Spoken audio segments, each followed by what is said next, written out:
झाल्यानंतर पहिली बारी धरणारा हा खासदार असेल, हा शब्द पाळणार आहे आणि अमोल नाही हे अनमोल आहे हे लोकसभेच्या अध्यक्षांनी सांगावं असं आपल्या जुन्नर तालुक्याचं रत्न आणि महाराष्ट्राचा अभिमान खासदार आदरणीय डॉक्टर अमोलजी कोल्हे साहेब.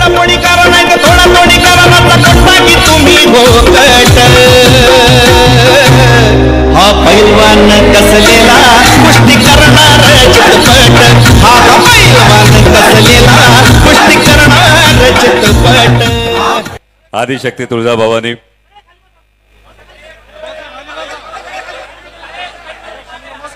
मध्ये येऊन बोलायचं तुमच्या कॅमेऱ्यासाठी.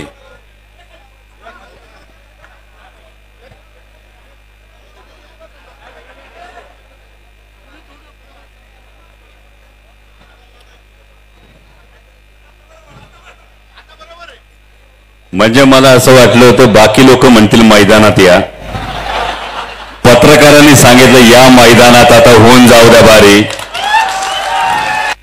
पण आदिशक्ती तुळजाभवानी उभ्या हिंदुस्थानचा आराध्य दैवत छत्रपती शिवाजी महाराज आणि छत्रपती शिवाजी महाराजांनी या महाराष्ट्राच्या मातीतल्या माणसाला जगावं कसं हे शिकवल्यानंतर याच मातीतल्या माणसाला शेवटच्या श्वासापर्यंत स्वाभिमानानं लढावं कसं हे शिकवणारे छत्रपती संभाजी महाराज यांच्या पवित्र स्मृतींना अभिवादन करतो. आजच्या महाविकास आघाडीच्या राष्ट्रवादी काँग्रेस शरदचंद्र पवार पक्षाच्या अधिकृत उमेदवार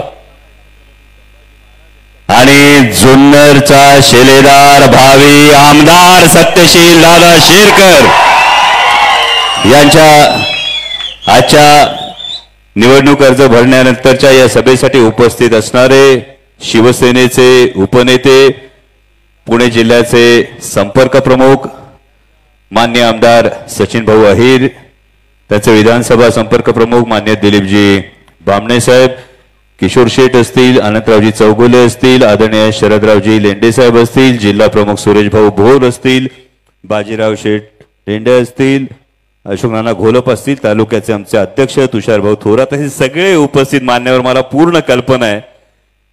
अंकुश शेठ असतील, मोहित भाऊ असतील, सगळी तोला मोलाची जीवाला जीव देणारी खांद्याला खांदा लावून लढणारी सगळी माणसं आहेत उपस्थित. सगळे आजी माजी पदाधिकारी आणि माझ्यापेक्षा खरे खासदार जे ती ही सगळी माणसं आहेत ते सगळेजण, सगळे पदाधिकारी, आपण सगळेजण, सगळ्या भगिनी, सगळे पत्रकार बांधव, सगळ्यांना जय शिवराय. खरं तर सचिन भाऊ काल आंबेगाव तालुक्यात एक सभा झाली, आत्ता ही जुन्नर तालुक्यातली सभा आहे. विश्वास बसणार नाही, आत्ता 3:30 वाजलेत आणि 9-9:30 वाजता आलेली माणसं 3:30 वाजेपर्यंत तब्बल 6 तास एवढ्या मोठ्या संख्येनं ही बसलीत. याच्यावरून कळून चुकले का जुन्नरकरांनी आता घड्याळ टाकले हे तुमच्या या वेळेवरून कळून चुकले आणि त्यामुळे आता विरोधकांना एकच भीती, सत्यशील दादाचं लीड किती.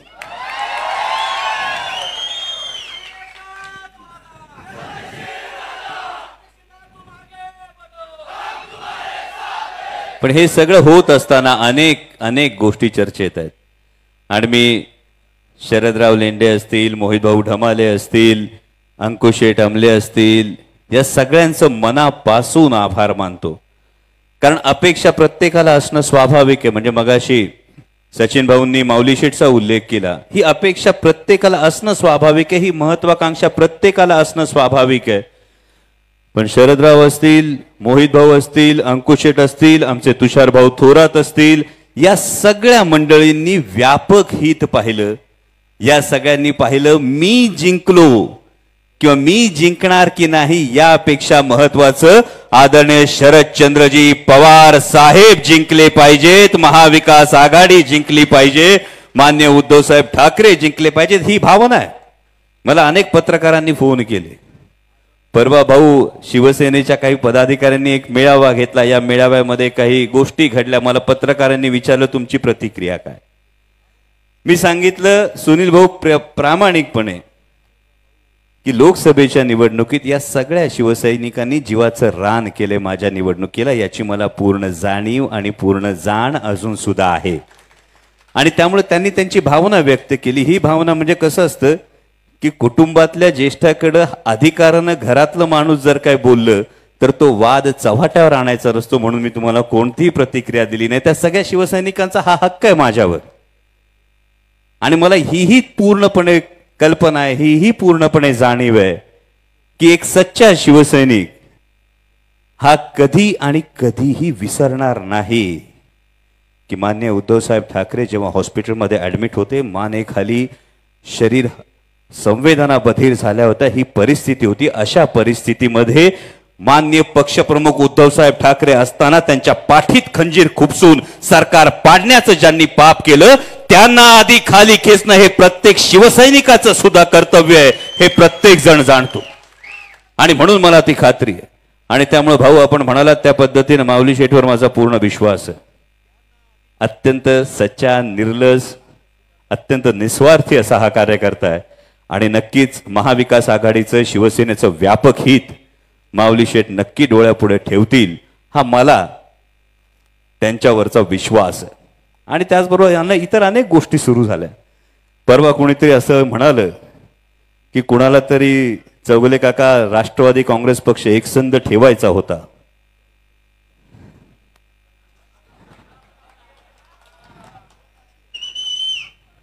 असं कोणीतरी म्हणालं. आणि मला खरंच प्रश्न पडला, जे कोणी सांगतात की आमच्या काळजात, आमच्या हृदयात आदरणीय शरदचंद्रजी पवार साहेब आहेत, तुमच्यापर्यंत स्टेटमेंट आलं असेल, आदरणीय शरदचंद्रजी पवार साहेब आमच्या हृदयात आहे असं सांगणाऱ्यांनी खरं तर प्रामाणिकपणे या मायबाप जनतेला याचं उत्तर द्यावं की जर आदरणीय शरदचंद्रजी पवार साहेब तुमच्या हृदयात होते तर लोकसभेला हाच आपला बाप उन्हातानाची पर्वा न करता, पायाला बांधलेल्या पट्ट्यांच्या जखमांची पर्वा न करता, तब्येतीची पर्वा न करता उन्हातानात राबत होता, तेव्हा तुमच्या हृदयात शरद पवार साहेब नव्हते? याचं उत्तर कोण देणार? जेव्हा माननीय पंतप्रधान पुण्यामध्ये येऊन आदरणीय शरदचंद्रजी पवार साहेबांना भटकती आत्मा म्हणाले, तेव्हा तुमच्या हृदयात शरद पवार साहेब नव्हते?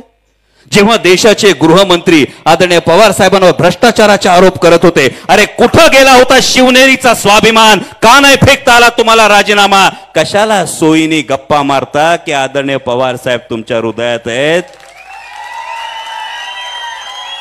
जर आदरणीय पवार साहेब तुमच्या हृदयात आहेत तर माणूस आहात की कोण तुमच्या हृदयाला घर कशी नाही पडली? जेव्हा पवार साहेबांना या पद्धतीनं धोका देऊन माणसं सोडून जात होती, जेव्हा दिल्लीचे 2 दिल्लीपती आदरणीय पवार साहेबांना गुडघ्यावर बसवण्यासाठी राबत होते, देव पाण्यात घालून बसले होते, लोकसभेला 15 सभा करत होते, तेव्हा तुमच्या हृदयातल्या पवार साहेबांना तुम्हाला हाक नाही घालता आली? असं नाही वाटलं? साधी सरळ गोष्ट आहे. घरात येऊन जर बापाला कोणी आव्हान दिलं ना तर पोरग कधी तालमीत गेलं नसलं तरी बी ते शड्डू ठोकतो. ही आमची संस्कृती आहे. मग तुम्ही काय करत होतात? जेव्हा 40 वर्ष सगळ्या गोष्टी तुमच्या हातात येत होत्या आणि तेव्हा तुम्हाला पवार साहेब आठवले नाहीत.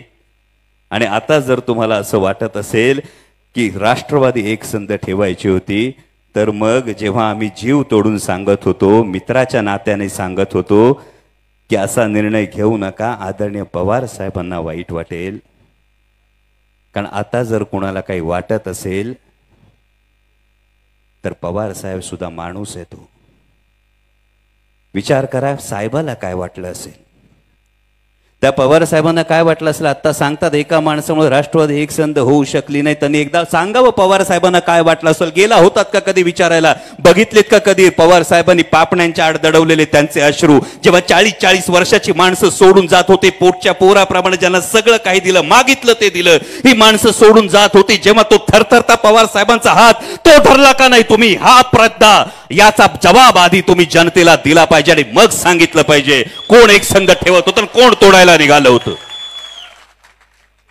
म्हणजे शरद लेंडे साहेब सगळे उहापोह करणार नाहीत, ही सगळी माणसं पुरावा आहेत. मी कधी खासगी बैठकीतल्या गोष्टी चव्हाट्यावर आणत नाहीत, पण ही सगळी माणसं पुरावा आहेत. कधी खासगीत विचारत सत्य काय ही माणसं सांगतील. ज्या लेंडे साहेबांनी हाडाची काढ करून सातत्यानं पाठिंबा दिला, त्या लेंडे साहेबांना संधी येत असताना सुद्धा अरे तुम्हाला तुमच्या बसण्याचा पाठ जर देता येत नसेल तर काय तुम्ही निष्ठावानांची कदर करता याचं सुद्धा उत्तर दिलं पाहिजे. आणि म्हणून मी मनापासून मानाचा मुजरा करतो या व्यक्तीला. लेंडे साहेबांना मी मानाचा मुजरा करतो की समोर जेवणाचं ताट असताना आदरणीय पवार साहेबांसाठी काय महत्वाचं याचा त्यांनी विचार केला. त्यांनी मनाचा मोठेपणा दाखवला आणि ही गोष्ट आमच्या काळजावर कोरली गेली. कार्यकर्ता काय असावा लेंडे साहेब, तुम्ही आज उदाहरण घालून दिलं. तुमच्या उदाहरणातून आम्ही शिकलो. मध्यंतरी काही वेगळे उल्लेख झाले, शिक्षणाचे उल्लेख झाले आणि मला एक किस्सा आठवला. गंगा नदीत वहिनी एक बोट चालली होती. बोटीत आपला नावाडी वल्ली मारित होता आणि 3 पंडित बसले होते. एका पंडितांनी विचारलं नावाड्याला, तुला अर्थशास्त्र येतं का? नावाडी म्हणला नाही. पंडित म्हटला, अर तुझं 25% आयुष्य वाया गेलं. दुसऱ्या पंडिताने विचारलं, तुला आयुर्वेद येतो का? नावाडी म्हणला नाही. म्हटला, तुझं 50% आयुष्य वाया गेलं. तिसरा पंडित म्हणाला, तुला समाजशास्त्र येतं का? नावाडी म्हणला नाही. म्हटला, तुझं 75% आयुष्य वाया गेलं. आणि तेवढ्यात होडीला पडलं भोग. पाणी यायला लागलं बसा बसा बसा बसा बसा बसा. नावाड्याने 3 पंडितांना विचारलं, तुम्हाला पावता येतं का? 3 म्हणले नाही. नावाड्याने उडी मारली म्हणला, तुमचं सगळं आयुष्यच वाया गेलं. आणि त्यामुळे गेली 10-11 वर्ष कारखान्याची नाव यशस्वीपणे चालवणारा नावाडी हा तुमचा उमेदवार आहे, ही गोष्ट ध्यानात ठेवा. आणि अनेक लोक त्यांच्या शिक्षणाच्या गोष्टी सांगत असतील. आपल्यापैकी बरेच जण इंजिनियर असतील इथं बसलेले. आहेत का कोणी इंजिनियर? आहे. गंगा साहेब माझे पण लई मित्र इंजिनियर आहेत. हा, इंजिनियर असलेल्या डिग्र्या पण आहेत आणि माझे लई मित्र इंजिनियर आहेत. पण माझ्या कुठल्याच मित्राने आतापर्यंत मला सांगितलं नाही की इंजिनिअरिंगला एक नवीन विषय अभ्यासक्रमात आलाय ज्याचं नाव गद्दारी आहे. हा मला कधी कानावर आलेला विषय नाही. आणि त्यामुळे ज्यांनी गद्दारी केली असेल, आदरणीय शरदचंद्रजी पवार साहेबांचा साथ सोडली असेल. खरं तर उमेदवार शरद लेंडे साहेब आहेत, उमेदवार सत्यशील दादा शेरकर आहेत, उमेदवार मोहित भाऊ ढमाले आहेत, उमेदवार अंकुश आमले आहेत, उमेदवार माऊली खंडागळे सुद्धा आहेत. पण त्याही पलीकडे उमेदवार जर कोण असेल तर ते आदरणीय शरदचंद्रजी पवार आणि माननीय उद्धव साहेब ठाकरे आहेत. कारण ही निवडणूक मगाशी सचिन भाऊ म्हणाले त्या पद्धतीनं केवळ 2 पक्षांची, केवळ 2 माणसांची अशी निवडणूक राहिलेली नाही. ही निवडणूक तत्व, निष्ठा, स्वाभिमान याची निवडणूक आहे. आज जेव्हा महाराष्ट्रभर फिरतोय, महाराष्ट्रभर फिरत असताना तब्बल 7,500 किलोमीटर फिरलोय, 67 मतदारसंघातून जाऊन आलोय आणि प्रत्येकाच्या चेहऱ्यावर लिहिलंय की आता हे लबाड महायुतीचं सरकार घालवायचं म्हणजे घालवायचं. आणि म्हणून पोटतिडकीने सांगतो भावांनो, उद्या येऊन कोणी भावनिक करल, कोण कुठल्या वेगळ्या गोष्टी सांगल. विचार करा, कांद्याची जेव्हा निर्यात बंदी झाली होती तेव्हा विद्यमान आमदारांना विधान भवनाच्या पायऱ्यांवर बसून आंदोलन करताना बघितलं होतं का? विद्यमान आमदारांना कधी सांगताना बघितलं होतं का जर कांद्याची निर्यात बंदी उठवली नाही तर यात गाठ माझ्याशी हे सांगताना तुम्ही बघितलं होतं का? जेव्हा सोयाबीनचे भाव पडले तेव्हा आवाज उठवताना कोणी पाहिलं होतं का? आणि त्यामुळं भावनिक होऊन मत टाकलं आणि जर मत चुकलं तर विधानसभेत जे कोणी चुकीचे आमदार जर निवडून दिले तर त्यांचं मत आपल्या विरोधात नाही, त्यांचं मत आदरणीय पवार साहेबांच्या विरोधात असणारे, मान्य उद्धव साहेब ठाकरे यांच्या विरोधात असणारे, राहुलजी गांधी यांच्या विरोधात असणारे, याची फक्त जाणीव ठेवा. आणि म्हणून आज तुतारीला मत म्हणजे पवार साहेबांना मत, तुतारीला मत म्हणजे उद्धव साहेब ठाकरेंना मत, तुतारीला मत म्हणजे राहुलजी गांधी यांना मत. आणि त्याच्याच उलट विचार करा. आता घड्याळाला मत म्हणजे भाजपला मत. ज्या भारतीय जनता पक्षाने आपला कांदा उत्पादक शेतकऱ्यांच्या ताटात माती कालवली, ज्या भारतीय जनता पक्षाने आपल्या टोमॅटो उत्पादक शेतकऱ्यांच्या स्वप्नांचा चिखल केला, ज्या भारतीय जनता पक्षानं तुमच्या माझ्यावर जीएसटी लादून आपल्या खिशातून भरमसाठ सगळी संपत्ती लुटून दिली, ती ईस्ट इंडिया कंपनी सारख्या वागणाऱ्या भारतीय जनता पक्षाला मत आयुष्यात कुठलाही शेतकरी देणार नाही. म्हणून जाता जाता एवढंच सांगतो भावांनो, आपली सपराची घरं स्लॅबची झाली, त्या आनंदात शरद पवार आहेत. आपल्या जिरायती जमिनी बागायती झाल्या, त्यात पिकणाऱ्या ऊसाच्या गोडव्यात शरद पवार आहेत. आपल्या जमिनीत पिकणाऱ्या भाजीच्या देठात शरद पवार आहेत. आणि काही जरी झालं तरी बाप विसरायचा नसतो, त्याच्या सुरकुतलेल्या चेहऱ्यातून सुख होऊन व्हायचं असतं. आणि म्हणून एवढंच सांगतोय जाता जाता, महाराष्ट्रभर फिरतोय.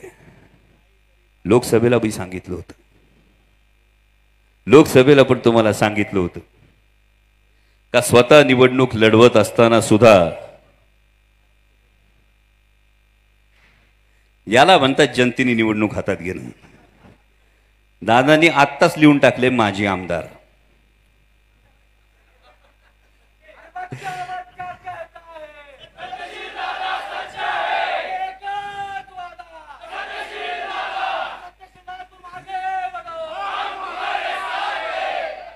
त्यांनी सांगितले माझे आमदार गावोगावी जाऊन दम देतात, निधी मिळणार नाही, आमदार महोदय खिशातून देतात असं मला तरी वाटत नाही.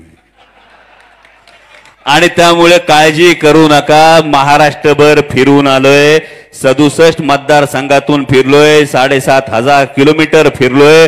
महाविकास आघाडीचंच सरकार येणार ही काळ्या दगडावरची रेग आहे. आणि त्यामुळे जुन्नरचा आमदार हा सत्तेतलाच आमदार असला पाहिजे, आणि सत्तेतला आमदार सत्यशील दादाच असला पाहिजे, याची आपण सगळ्यांनी ही जाणीव ठेवा.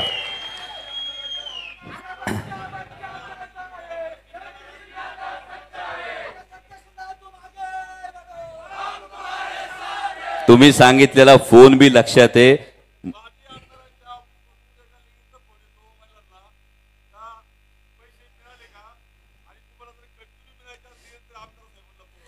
त्याची गंमत कशी झाली सचिन भाऊ, माननीय मुख्यमंत्री महोदय सुद्धा एका स्टेजवरून आमच्या लाडक्या बहिणींना विचारत होते, 1500 आले आले आले आले आले. आमच्या बहिणी म्हणत होता तुम्ही काय खिशातून दिले खिशातून दिले खिशातून दिले.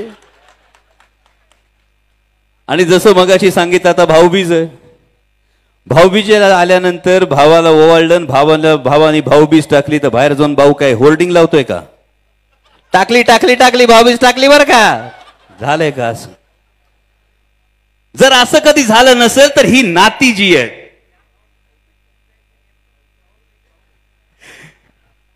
नेमकी ही जी नाती आहेत, ही नाती जर अशा पद्धतीने तोलली जात असतील तर आमच्या बहिणींना जरूर ठाऊक आहे, थोडे दिवस 2-4 दिवसामध्ये याच्यापेक्षा चांगली योजना ही तुमच्या समोर येताना दिसेल. आत्ता जी योजना सांगितली जाते याला बजेटमध्ये हेड सुद्धा नाही. तुम्ही सत्ता पक्षातलेच काही आमदारांना बोलताना ऐकलं असेल, निवडणुकीनंतर योजना बंद करणार, हे करणार. काळजी करू नका, हे सत्तेवरच राहणार नाही तर निवडणूक नंतर योजना काय बंद करणार. आणि त्यामुळे महाविकास आघाडीचं सरकार आल्यानंतर ही प्रत्येक गोष्ट ही बारकाईनं पाहिली जातील. हा निवडणुकीचा जाहीरनामा नाही, हा आदरणीय पवार साहेबांचा शब्द आहे, हा मान्य उद्धव साहेब ठाकरेंचा शब्द आहे, हा राहुलजी गांधींचा शब्द आहे. आणि म्हणून जाता जाता एवढंच सांगतो, राज्यभर फिरावं लागतंय. आजही तुम्ही बघितलंय, सकाळी किनवटला जायचं होतं, त्यानंतर पिंपरी होतं, चिंचवड होतं, त्यानंतर आलो, परत जायचंय. राज्यभर फिरताना माझी मान जर ताट ठेवायची असेल तर आपलं सूत्र काय, ज्याचा बाले किल्ला मजबूत त्याचा किल्ला मजबूत, आणि ज्याचा किल्ला मजबूत त्याला मुलुकगिरीला जाता येतंय. हा जुन्नरचा बाले किल्ला तुमच्या प्रत्येकाच्या हातात सुपूर्त करतोय. आणि हा सुपूर्त करत असताना तुम्ही सगळ्यांनी ज्या पद्धतीने लोकसभेला काम केलं, आमचे सगळे मुस्लिम बांधव असतील, आमचे सगळे आदिवासी बांधव असतील, या प्रत्येकानं जीव तोडून काम केलं. या प्रत्येकाने जीव तोडून काम करत असताना आता येऊन अनेक जण सांगतील, वेगवेगळ्या गोष्टी सांगतील, पण भाऊंना विचारा, मुंबईत मोठमोठे बॅनर लागलेत, मुंबईत मोठमोठे बॅनर लागलेत उत्तर प्रदेशच्या मुख्यमंत्र्यांचे, बटेंगे तो कटेंगे.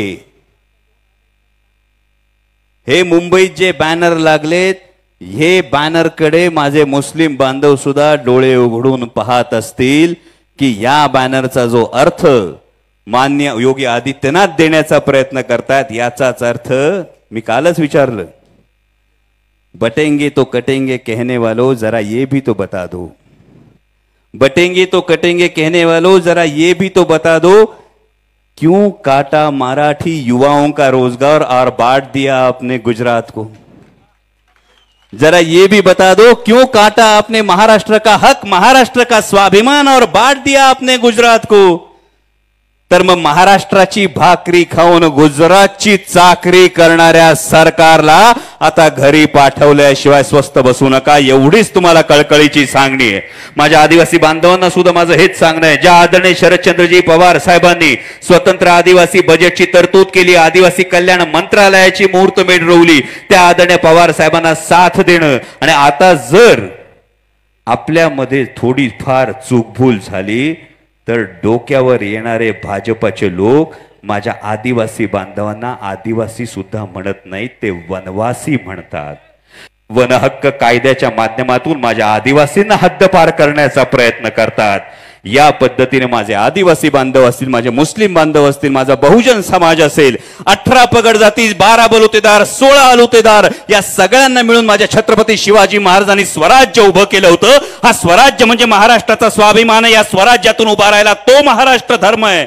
आणि जर महायुतीचं सरकार, भारतीय जनता पक्ष, अजितदादांचा राष्ट्रवादी आणि शिंदेची शिवसेना जर या महाराष्ट्र धर्माला नख लावण्याचा प्रयत्न करणार असेल तर यांना घरी बसवल्याशिवाय महाराष्ट्र धर्म जागणार नाही, एवढीच तुम्हाला कळकळीची विनंती करतो. आणि येणाऱ्या प्रत्येक दिवस तुमच्यातला प्रत्येक जण अमोल कोल्हे, तुमच्यातला प्रत्येक जण सत्यशील दादा शेरकर आहे. आणि तुम्ही तुतारी वाजवणारा माणूस हा घरी घरी पोहोचवायचा आहे. कारण जेव्हा या शिवजन्मभूमीत तुतारी वाजली होती छत्रपती शिवाजी महाराजांच्या जन्माची, तेव्हा स्वाभिमान जागला होता महाराष्ट्राचा, तो पुन्हा जागवा. आणि पुन्हा तुतारीचा गर्जना, तुतारीचा निनाद या जुन्नर तालुक्यात घुमू द्या, एवढीच विनंती करतो आणि थांबतो. धन्यवाद. जय शिवराय.